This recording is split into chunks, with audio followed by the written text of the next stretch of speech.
Welcome to Speak Easy English. Today's story is about poverty, music, hope, and the power of dreams. In the heart of a great and crowded city, where tall buildings touched the sky and a million people rushed by every day, there lived a young man named Arif. He was very poor. He had no home of his own, only a small corner under an old bridge where he slept at night. He had no money, no family nearby, and no one to help him. But Arif had one thing that was more precious than gold. He had a voice. When Arif sang, something magical happened. People who were rushing and worried would suddenly stop and stand still. Their tired faces would soften. For a few minutes, they would forget their troubles and simply listen. Arif's voice was warm and pure, and it carried a feeling that touched the deepest part of the heart. Every day, Arif stood on a busy street corner and sang for the people who passed by. He laid an old cloth cap on the ground in front of him. Sometimes a kind person would drop a few coins into the cap. With those coins, Arif bought a little food, just enough to live. It was a hard life, but Arif did not lose hope. Because Arif had a dream, a big and shining dream. He dreamed that one day he would stand on a great stage before thousands of people and sing under bright golden lights. Many people laughed at his dream. "Look at you," they said. "You are a beggar who sings on the street. You have no fine clothes. You have no money. You know no important people. Singers on great stages come from rich families. They have teachers and managers. They have everything you do not have. Stop dreaming, boy. Be happy with your few coins." Their words were cruel, but Arif did not let them break his spirit. "A great stage and a street corner are made of the same wood," he would say with a smile. "And a song is a song, whether it is sung for kings or for the people on the street. I will keep singing. My day will come." So every morning, no matter how cold or how hungry he was, Arif went to his street corner and sang with his whole heart. He sang for the children going to school. He sang for the old man who sold tea. He sang for the tired workers coming home at night. He did not just sing for coins. He sang because his music gave people a moment of peace, and that gave his hard life meaning. One cold morning, something happened that Arif never forgot. A famous and wealthy singer, dressed in fine silk clothes, stepped out of a shining car right beside Arif's corner. A small crowd gathered, asking for his autograph. Arif, full of hope, gathered his courage and began to sing his very best song, hoping the great singer might notice his voice. The famous man stopped for a moment and listened. But then he laughed coldly. "You have a pleasant little voice, boy," he said. But singing is not about the voice alone. It is about money and fame and knowing the right people. You have none of these. You will sing on this dirty corner for the rest of your life. Here, take this and buy yourself some food."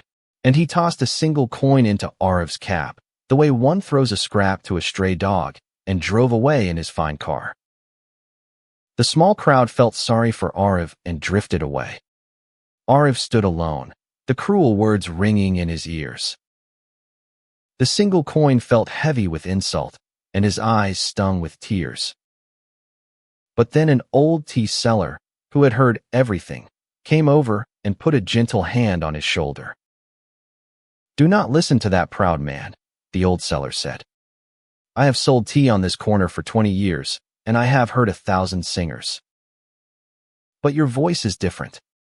Your voice has heart. That rich man sings with his throat. You sing with your soul.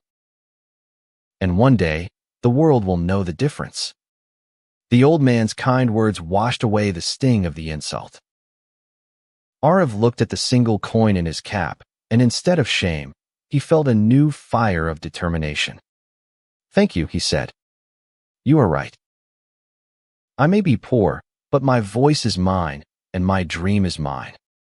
No proud man can take them from me." And from that day on, Whenever the cruel words came back to trouble him, Arif simply sang louder, pouring all his pain and all his hope into his music, until his voice grew richer and more beautiful than ever before. One day, a great announcement spread across the whole city. The biggest singing competition in the country was coming. The finest singers from everywhere would compete on a grand stage. The winner would receive a large prize, and more than that, the winner would become famous all across the land. The competition would be held in the city's largest hall, the very hall Arif had dreamed about for so many years. Arif's heart leaped with hope. This was his chance. This was the moment he had been waiting for his whole life. But when he went to enter the competition, his heart sank. To enter, every singer had to pay a fee, and the fee was more money than Arif had ever held in his hands. He counted his small pile of coins, and it was nowhere near enough. The man at the entry desk looked at Arif's poor, ragged clothes and laughed. "This competition is for real singers," he said. "Not for street beggars. Go away. You do not belong here." Arif walked back to his bridge that night, and for the first time in many years, he felt like giving up. He sat alone in the darkness. Maybe they are right, he thought. Maybe a poor boy like me can never reach the big stage. Maybe I should stop dreaming and accept my life as it is. But just then, an old woman appeared. She was one of the people who walked past his corner every day, a poor seller of flowers who had little money herself. She sat down beside Arif. "I have heard you sing every day for 2 years," she said gently. "Your voice has carried me through my saddest days.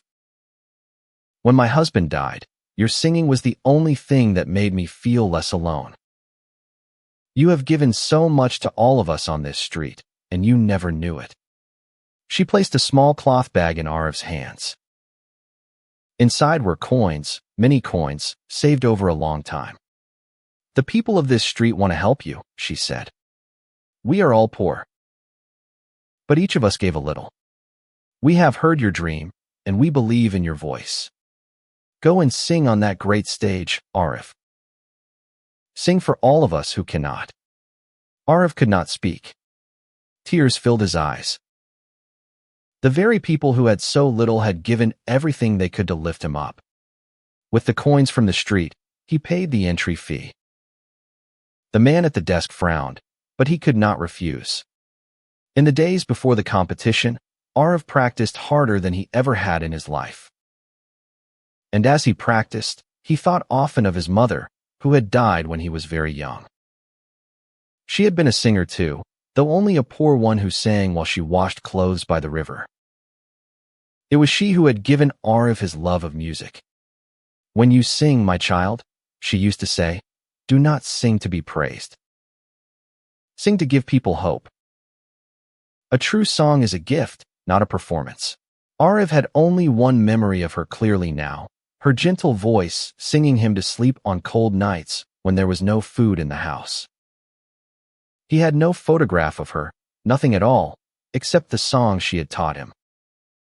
And so, when he sang, it was as if his mother sang through him, and she came alive again for a few precious moments. The night before the great competition, Arif sat alone under his bridge and sang his mother's favorite song softly to the stars. "This is for you, Ma," he whispered. "Whatever happens tomorrow, I will sing the way you taught me, with all my heart, to give people hope." And a deep peace filled him. He was no longer afraid of the judges or the grand stage. He was simply going to do what his mother had taught him to do, what he had always done on his little street corner, to share the gift of his song with the world. The night of the competition came. The great hall was filled with thousands of people. The other singers wore beautiful, expensive clothes. They had famous teachers and important managers standing beside them. They looked at Arif in his simple, clean but worn clothes, and they whispered and laughed. "Who let this street boy in?" they said. "He will embarrass himself in front of everyone." Arif waited backstage, and his heart was pounding with fear. The bright lights, the huge crowd, the famous judges, it was all so much bigger than his little street corner. His old doubt returned. What am I doing here, he thought. I do not belong with these grand people. Then it was his turn. Arav walked out onto the great stage. The golden lights shone down upon him, just as he had imagined 1,000 times. He looked out at the sea of faces, and for a moment, he was frozen. But then, in the front row, he saw something that filled his heart with strength. The old flower seller was there. And beside her sat the tea seller, and the workers, and the children, all the people of his street. They had come to support him. They smiled at him and nodded, as if to say, "Sing, Arav. Sing for us." Arav closed his eyes. He forgot the judges. He forgot the rich singers. He forgot his fear. He thought only of the people who loved him and of the simple joy of singing. And then he opened his mouth and sang. His voice rose up and filled the great hall. It was warm and pure and full of true feeling. He did not sing to win. He sang the way he always had, from the deepest part of his soul. And as he sang, something wonderful happened, just like on the street, but 1,000 times greater. The whole hall fell silent. The thousands of people stopped moving and simply listened. The rich singers backstage stood still, their mouths open in wonder. Some people in the crowd began to cry, touched by the honesty in his voice. When Arav sang his final note, there was a moment of complete silence. And then the entire hall erupted. Thousands of people rose to their feet, clapping and cheering and shouting his name. The sound was like thunder. Arav stood in the golden light, tears of joy streaming down his face, as the people of the whole city celebrated the poor boy from under the bridge. Arav won the competition that night. But that was only the beginning. His voice became famous across the entire country. He sang on the greatest stages, before the largest crowds, just as he had always dreamed. He earned more money than he had ever imagined. But Arav never forgot where he came from, and he never forgot the people who had believed in him when no one else did. With his very first earnings, he built a comfortable home for the old flower seller. He helped the children of his street go to school.